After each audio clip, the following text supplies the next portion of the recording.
नमस्कार दोस्तों, आपका स्वागत है। आज की हमारी कहानी है गरुड़ का पतन। आइए शुरू करते हैं।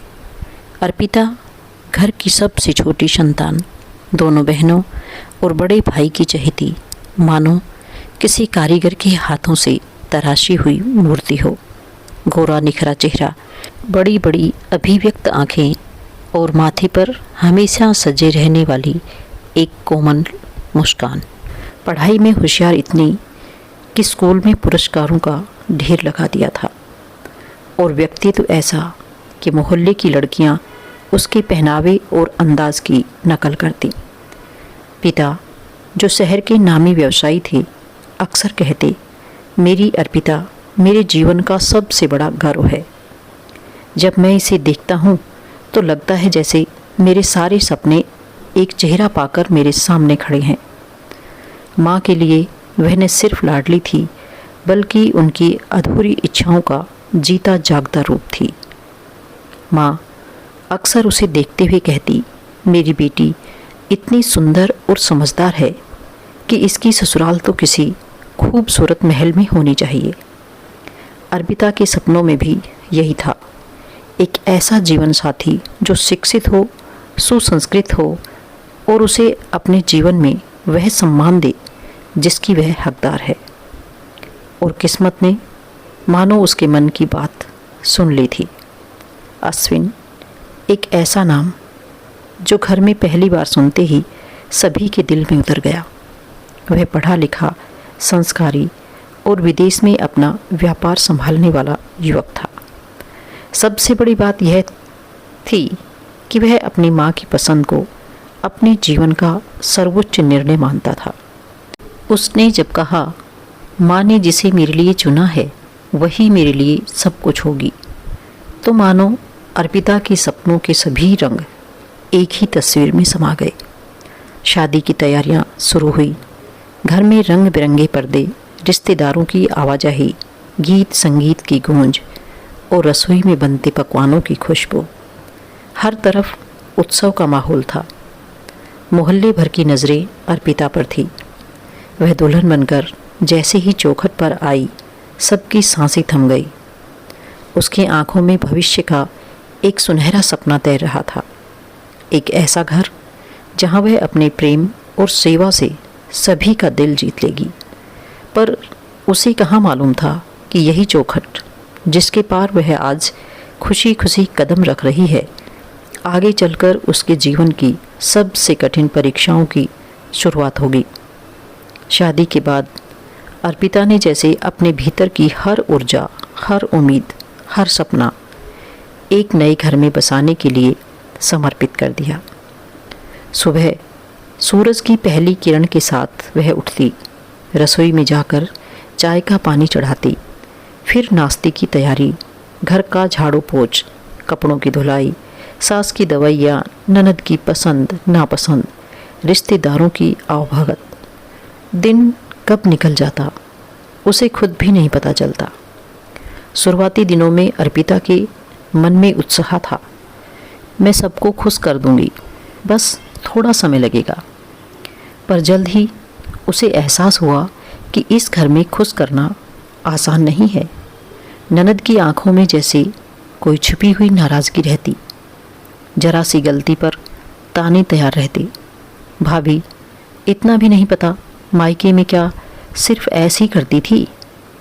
सास का लहजा और भी चुभता हुआ, तुम्हें तो सिर्फ पैसे चाहिए थे, प्यार की कद्र कहाँ आती है। ये बातें किसी तलवार की तरह अर्पिता के मन को चीर देती, पर वह हर बार मुस्कुराकर चुप रह जाती। उसने सोचा, शायद समय के साथ सब ठीक हो जाएगा। कुछ ही महीनों में अश्विन को वापस विदेश जाना पड़ा। जाते समय उसने आश्वस्त किया, तुम्हारी कोई कमी नहीं होने दूंगा। अर्पिता, माँ और दीदी का ख्याल रखना। विदेश से वह भरपूर पैसा भेजता रहा। बैंक खाते में मोटी रकम आती, घर में नए नए सामान आते, लेकिन अर्पिता के जीवन में एक अजीब खालीपन घर करने लगा। उसके कॉलेज की सहेलियां जब मिलने आती तो चहक कर कहती, तुम तो किस्मत वाली हो अर्पिता, पति दूर हैं फिर भी तुम्हें ऐस करने को सब कुछ भेज देता है। अर्पिता बस हल्की मुस्कान के साथ सिर झुका लेती, क्योंकि उसे किस्मत वाला महसूस करने के लिए सिर्फ पैसा नहीं बल्कि अपनेपन और सहारे की ज़रूरत थी, जो इस घर में उसे कहीं नहीं मिल रहा था। रात को कमरे की खिड़की से बाहर देखते हुए वह अक्सर सोचती, क्या शादी सिर्फ आर्थिक सुरक्षा का नाम है? क्या मेरा सपना बस इतना ही था? उसे नहीं पता था कि यह अकेलापन, यह अनदेखापन आगे चलकर उसके जीवन की दिशा पूरी तरह बदल देगा। अश्विन के विदेश जाने के कुछ ही महीनों बाद घर की हवा बदलने लगी। जिम्मेदारियां साझा थी, अब सब अर्पिता के कंधों पर डाल दी गई, लेकिन फैसलों का अधिकार पूरी तरह सास और ननद के पास रहा। घर में कौन सा सामान आएगा, किस पर कितना खर्च होगा, कौन सी चीज़ कब खरीदी जाएगी, इन सब का निर्णय अर्पिता से बिना पूछे हो जाता था। धीरे धीरे उसे एहसास हुआ कि अश्विन की भेजी हुई अधिकांश रकम सीधे उसकी सास के पास जाती है। जब कभी अर्पिता को अपनी छोटी सी ज़रूरत के लिए पैसे मांगने पड़ते तो सास का चेहरा जैसे कठोर हो जाता। इतने पैसे खर्च होते हैं तुम्हारे ऊपर, फिर भी और चाहिए? जरा मायके वालों से सीखो, कब तक पराई कमाई पर ऐश करोगी? ननद का लहजा इससे भी तीखा होता, भाभी तुम्हें तो बस पैसे चाहिए और कुछ नहीं, भैया की कमाई यूं ही नहीं लुटाई जाएगी। अर्पिता का मन जलने लगा। उसने महसूस किया कि यह सिर्फ पैसों की बात नहीं रही, बल्कि उसके अस्तित्व को छोटा साबित करने की आदत बन चुकी है। एक दिन जब उसने अपने अधिकार से जेब खर्च मांगा तो सास ने सीधा कटाक्ष किया, पहले सलीका सीखो फिर अधिकार जताना। यह वाक्य जैसे उसके आत्मसम्मान पर पत्थर बनकर गिरा। वह चुप रही, लेकिन भीतर का लावा अब थामे नहीं थम रहा था। उस रात अपने कमरे में अश्रुओं से भरी आंखों के साथ उसने एक फैसला लिया, अगर मेरा सम्मान इस घर में सुरक्षित नहीं है तो मुझे यहाँ नहीं रहना चाहिए। अगले ही दिन बिना किसी शोर शराबे के वह कुछ कपड़े और ज़रूरी सामान लेकर मायके लौट गई। मायके के आंगन में कदम रखते ही माँ के चेहरे पर चिंता और पिता की आंखों में सवाल थे, लेकिन अर्पिता ने अपने दिल की पीड़ा शब्दों में ढालने से इनकार कर दिया। वह जानती थी ये जख्म शब्दों से नहीं वक्त से ही भरेंगे, या शायद कभी नहीं भरेंगे। बरसात की एक शाम थी जब अर्पिता अपने मायके के बरामदे में बैठी थी। आसपास में बादल घिर आए थे और उसके भीतर भी किसी तूफान का मंजर था। तभी फ़ोन की घंटी बजी। ननद की आवाज़ थी, थोड़ी घबराई हुई मगर कहीं न कहीं नकली चिंता से भरी। भाभी, माँ की तबीयत ठीक नहीं है, आपको आना चाहिए। अर्पिता के उत्तर देने से पहले ही शाम को अश्विन का फ़ोन आया। उसकी आवाज़ में विनम्रता थी, एक अलग अपनापन। अर्पिता, मैं जानता हूँ तुमने बहुत सहा है, लेकिन माँ बीमार है और इस वक्त तुम्हारा वहाँ होना ज़रूरी है। मैं लौटकर सब संभाल लूँगा, बस तुम वापस आ जाओ। शायद यह वही अपनापन था जिसकी उसे महीनों से तलाश थी। वह ससुराल लौट आई, पर लौटने पर उसने पाया कि परिस्थितियाँ जैसे करवट ले चुकी थी। सास अब बीमार होने के कारण घर को संभालने में असमर्थ थी। अब घर की चाबी, खरीदारी के फैसले, यहाँ तक कि रिश्तेदारों की मेहमानबाजी, सब उसके हाथ में थे। सास अपने कमरे तक सीमित हो चुकी थी और घर की दिनचर्या अब अर्पिता के इशारों पर चलती। कुछ ही महीनों में उसने घर को एक आलीशान होटल की तरह सजा दिया। आयातित फर्नीचर, नए पर्दे, महंगे शोपीस, हर कमरे में खुशबू फैलाने वाले एरोमा डिफ्यूज़र। पार्टियों का सिलसिला बढ़ने लगा। सुबह से शाम तक दोस्तों का आना जाना, रेस्टोरेंट, डिनर, शॉपिंग की ट्रिप। अर्पिता अब अपने जीवन को पूरा मारने लगी थी। अश्विन वीडियो कॉल करता तो घर देखकर हैरान रह जाता। अर्पिता, तुमने तो घर का रूप ही बदल दिया। सच में तुमसे बेहतर कोई इसे संभाल नहीं सकता है। ये तारीफ़ें अर्पिता के भीतर कहीं एक घमंड का बीज बो रही थी। अब उसकी नज़रों में सास महज एक परछाई थी, जिनका महत्व बीते वक्त की तरह मिट चुका था। अब वह अपने बीमार सास पर ज़्यादा ध्यान नहीं देती थी। अक्सर उन्हें दवाई देना भूल जाती थी। जब भी कुछ कहती, वह उन्हें इग्नोर करके इधर उधर हो जाती थी। उनकी बीपी की दवाई ख़त्म हुए 3-4 दिन गुजर चुके थे। एक सुबह सास के कमरे से अचानक एक अजीब सी आवाज़ आई। अर्पिता दौड़ कर गई तो देखा सास का चेहरा तिरछा पड़ गया था। हाथ पांव सुन्न हो गए थे। डॉक्टर ने जांच के बाद गंभीर आवाज़ में कहा, बीपी कंट्रोल ना होने के कारण स्ट्रोक आया है, पैरालिसिस है। इन्हें अब लगातार देखभाल, फिजियोथेरेपी और सबसे ज़्यादा भावनात्मक सहारे की ज़रूरत होगी। यह सुनकर घर के माहौल में उदासी गिर गई, लेकिन अर्पिता के चेहरे पर कोई गहरी चिंता नहीं थी। उसके लिए यह बस एक और जिम्मेदारी थी, जिसमें समय और पैसे दोनों खर्च होने थे। दवाइयों का समय चूक जाना, पानी देने में टाल मटोल और टॉयलेट ले जाने पर चिड़चिड़ा जाना, ये सब रोज़ का हिस्सा बन गए थे। जब उसकी सास आवाज़ लगाती तो अर्पिता झल्लाकर कहती, इतनी बार मत बुलाया करो, मुझे और भी काम है। अर्पिता का यह स्वर सास के लिए किसी चोट से कम नहीं था। कुछ दिनों बाद ननद अपनी माँ से मिलने आई। माँ, देखिए मैं आई हूँ। भाभी तो आपकी बहुत सेवा करती होंगी। लेकिन उससे पहले अर्पिता ने माँ का हाथ कसकर पकड़ा और धीमे से फुसफुसाई, तुम श्वेता को कुछ नहीं बताओगी, समझी? जो भी तकलीफ़ है अपने तक रखो। सास ने बस आंखें झुका ली। उनके लिए यह चुप्पी अब एक मजबूरी बन चुकी थी। सास अब पूरी तरह बिस्तर पर थी, कमज़ोर, थकी हुई और दूसरों पर निर्भर। अर्पिता के लिए अब उनका होना जैसे एक बोझ बन चुका था। उस दिन सास ने फिर से आवाज़ दी, अर्पिता, पानी।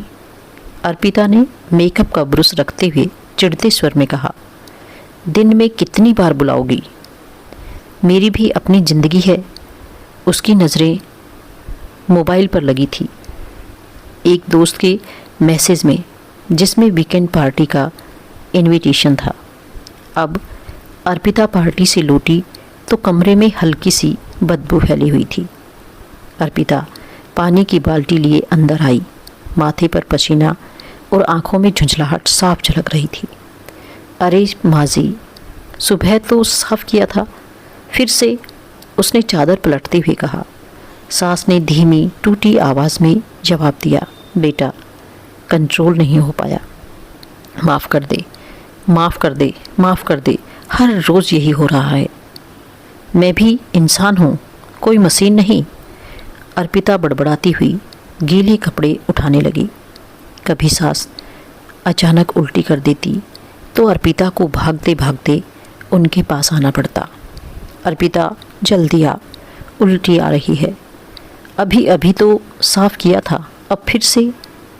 वह थकान से चिढ़कर उनके पास आती, एक तरफ से बाल थामती, दूसरी तरफ बाल्टी पकड़ाती। रात में भी चैन नहीं था। अर्पिता, टॉयलेट जाना है। वह नींद से कराहते हुए उठती। माजी, रात के 2 बजे हैं, मुझे भी सोने दो। क्या करूं, रोक नहीं पा रही। यह सिलसिला दिन रात चलता रहा। हर सफाई पर, हर बदबू, हर बार उठकर दौड़ने के बाद अर्पिता के भीतर जैसे एक भारी पत्थर बैठ गया था। एक दिन उसने खुद से कहा, बस अब और नहीं, मैं इस हालत में और नहीं जी सकती, किसी भी तरह इनसे छुटकारा पाना होगा।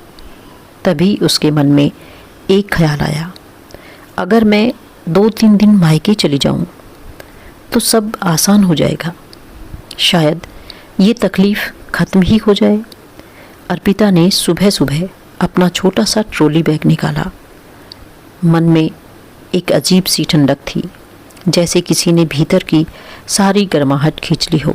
दरवाजे के पास पड़ी व्हील चेयर पर उसकी सास बैठी थी, सूखी झुर्रीदार आँखों में हल्की सी नमी, होठों पर अनकहा सवाल, इतनी जल्दी जा रही हो? सास की आवाज़ धीमी और कांपती हुई थी।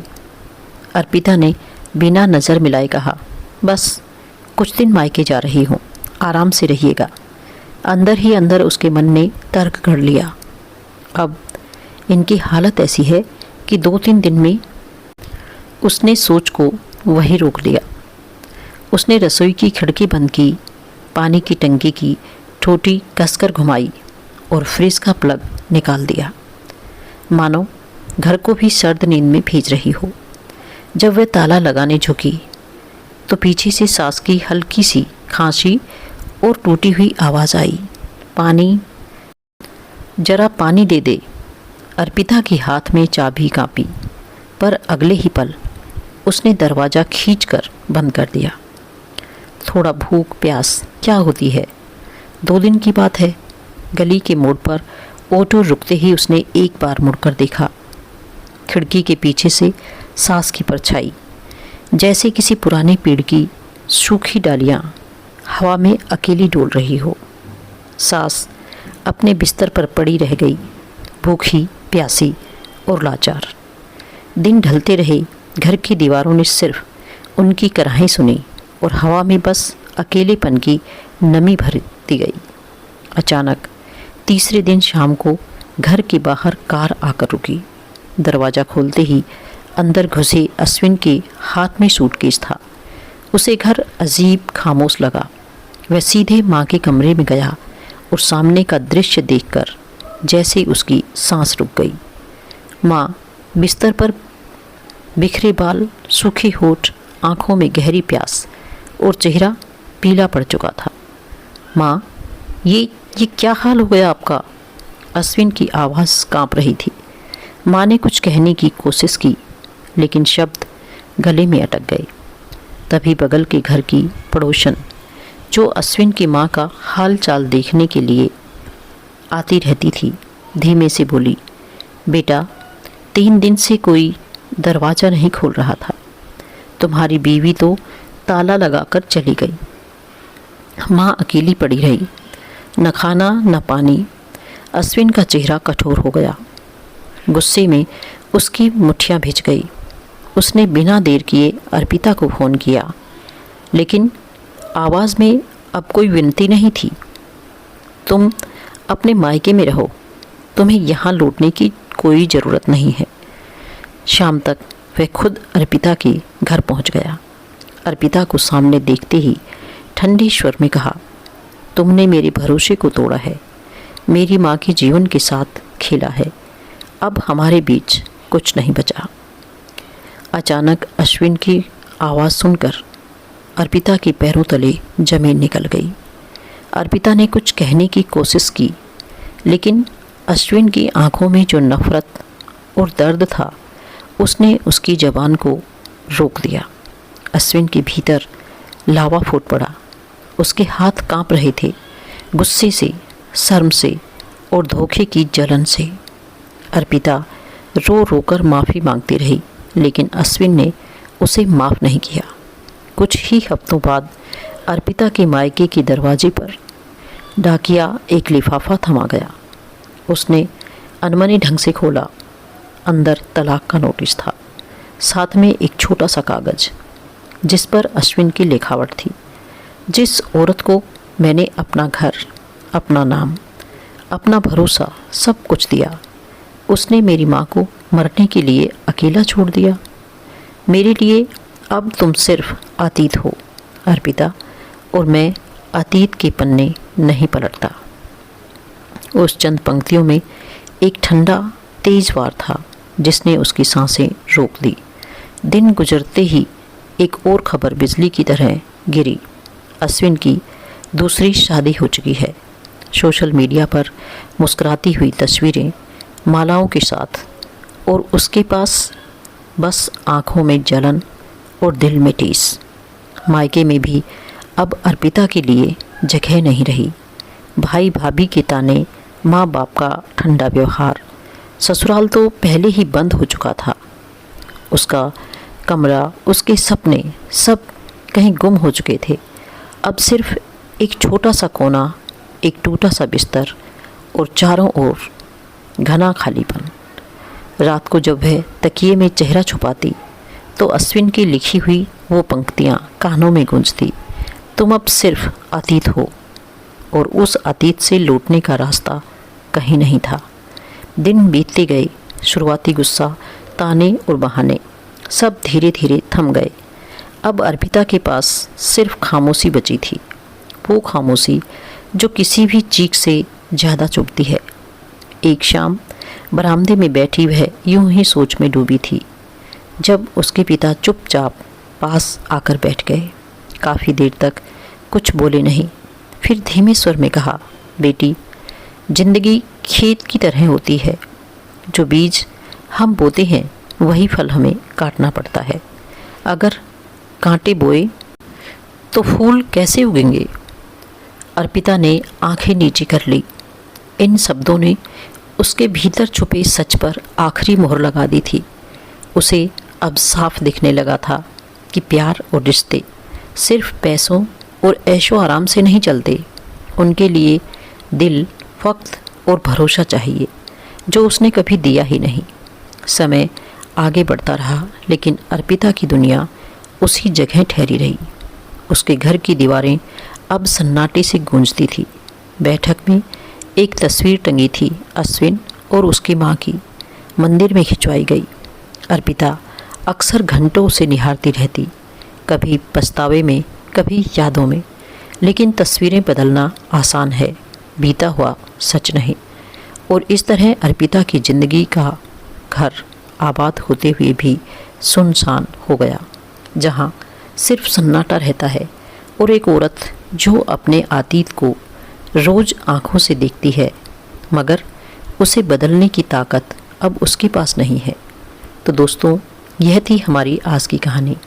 आपको कैसी लगी कमेंट करके ज़रूर बताएं, और यदि आप मेरे चैनल पर नए हैं तो इसे सब्सक्राइब करके बेल आइकॉन को ज़रूर दबाएं, ताकि आने वाली वीडियो का नोटिफिकेशन आप तक पहुंचता रहे। धन्यवाद।